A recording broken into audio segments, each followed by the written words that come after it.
guys, David Clayton here with GuitarBreakdown.com, and today we're going to break down a really quick Guthrie Govan lick. This is a kind of like a series that we've been doing recently that are quick licks. We did 2 jazz licks recently, and if you go over to GuitarBreakdown.com, in the lessons section you'll see a thumbnail for quick licks, and they're going to be separated with jazz, rock, country, blues, that kind of thing. And right now we just have the jazz section up. There's 2 licks up there, and this is going to be the third one. This will go in the jazz or fusion section.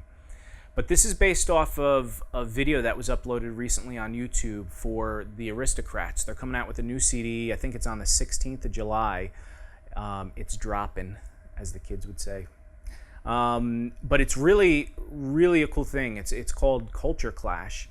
And it's really, a lot of people are anticipating this, heavily anticipating this, because it's the second album from the Aristocrats, and if you're familiar with their first CD, it's absolutely awesome. I mean, stunning musicians, and of course Guthrie Govan throws in a million really cool licks and solos. So what we're going to do is we're going to break down this really quick concept lick, and I'm going to show you how you could use it in your own playing. It's actually an idea that I learned a long time ago at music school, and it's something I use all the time in my own playing.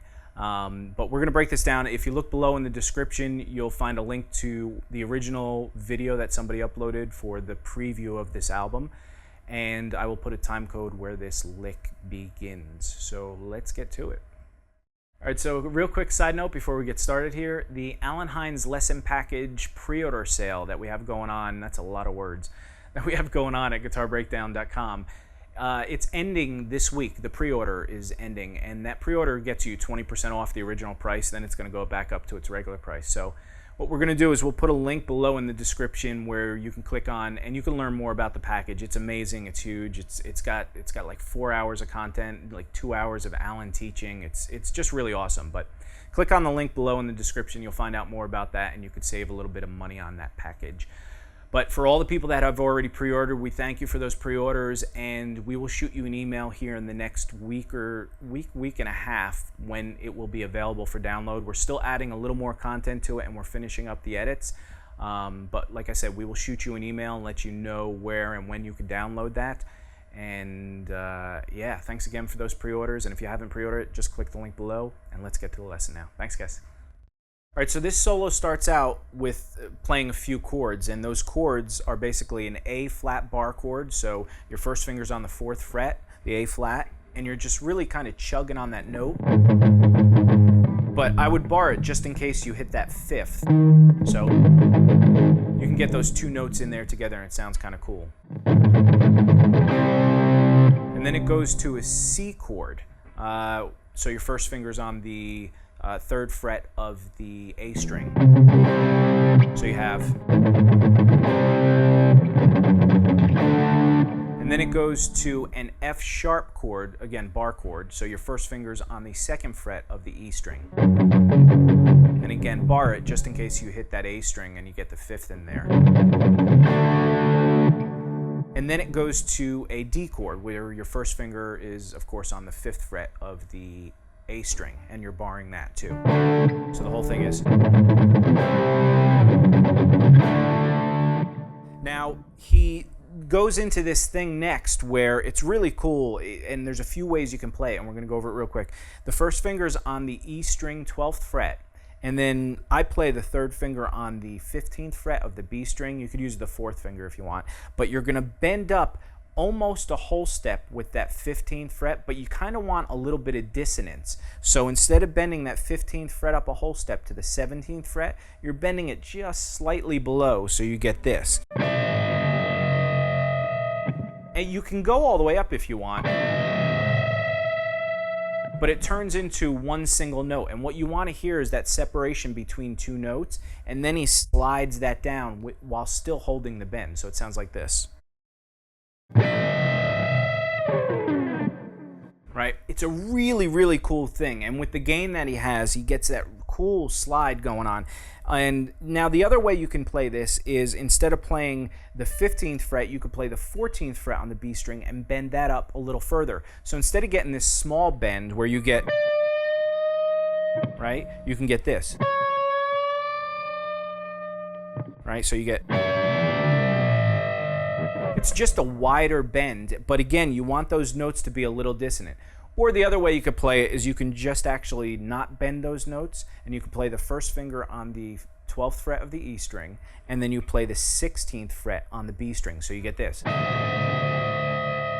Right? And that assures that you get that dissonance. But I kind of hear that it's bending, and it sounds really cool when he does that. So yeah. Then it goes into this thing where he slides either into the 13th fret of the B string, and then he does that interval. So he plays the 13th fret of the B string to the 12th fret of the B string, and then he goes down to the 11th fret of the G string. So you have. Then he goes and plays a double stop where he's playing the 12th fret on the B string with the third finger, and the first finger is on the 10th fret of the G string, and you're bending that G string up. So you have, right? So you're actually getting to this note. So you have, and you can actually bend that first note that you hit on the G string up just a little bit to get kind of, again, dissonant. So you have, or instead of hitting that 11th fret, I'm just giving you all the options because I think it's cool to explore these options. Instead of playing that 11th fret on the G string, you could play the 10th fret and bend it up a half step. So you have,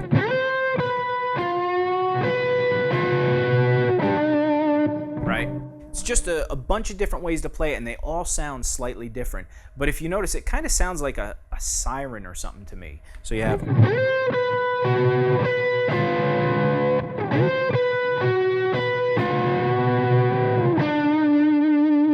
then he goes down to the 7th fret of the G string, and he just adds some vibrato on that note. Or you could play that on the 12th fret of the D string. So you have,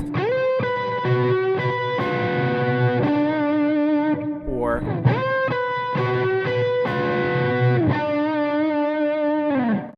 so you have,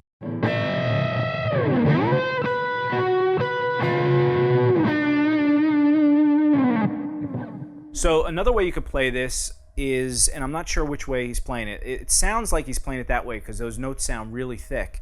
But you can also play it on the E and the B string. And so after you do that bending slide, you go to the 8th fret on the E string, and then you play the 7th fret. So the 8th and 7th fret on the E string. Then you go to you can either go to the 7th fret of the B string to play that note, or you can play the 6th fret and bend that up a half step. So you have, with the bend, you have this.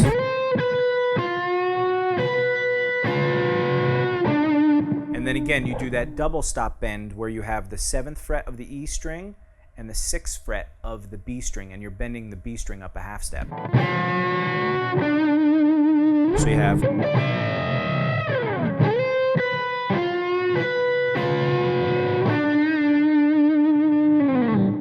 so then he goes into a little bit of phrasing where he bends the 5th fret of the G string and he gets a pinch harmonic in there.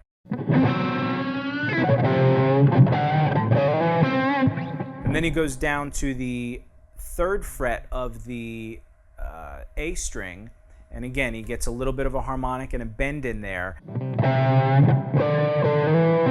Then he plays the 5th fret of the A string, slides up to the 7th fret, then he skips to the G string and he plays the 5th fret and he bends it just a little bit, a quarter of a step, almost a half step. Then he goes to the 7th fret of the G string and he bends that up again, a quarter step or a half step. So you have. Then he gets into this really cool bending lick, which is the idea, the concept that I wanted to talk about. What he's doing, again, there's a few different ways he's doing this. You could bend a note, and his target note is on the E string. So he's bending the 9th fret up a step and a half pretty much, real gradually. So he goes, and then he hits his target note, which is the B note on the E string 7th fret. So you have, and then he comes back down on the G string to the 10th fret. So it's the 9th fret on the G string, bend up a step or a step and a half. It doesn't really matter. and then you get that kind of sound. And then he just moves that pattern up in minor thirds. So if you think of your target note on the B string is the 7th fret, the next one's going to be up a minor third, which is 3 frets, so it's going to be the 10th fret. So you play that whole pattern again. Now you're bending the 12th fret up a step and a half or so. And you're doing the same pattern. So it's bending a note, then you're hitting on the G string, then you hit a note on the B string, and then you come to the note in front of the note that you just bent on the G string, if that makes sense. So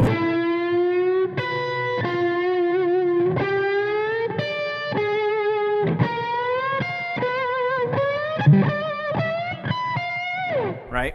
And it just goes up in minor thirds the whole way, and it's a really cool technique. Now the last one, there's a few different ways you could play it. I'm playing that note there instead of up here because my fingers start getting cramped. So if I were to do it down here, it would be the bend on the 9th fret, up a step or step and a half.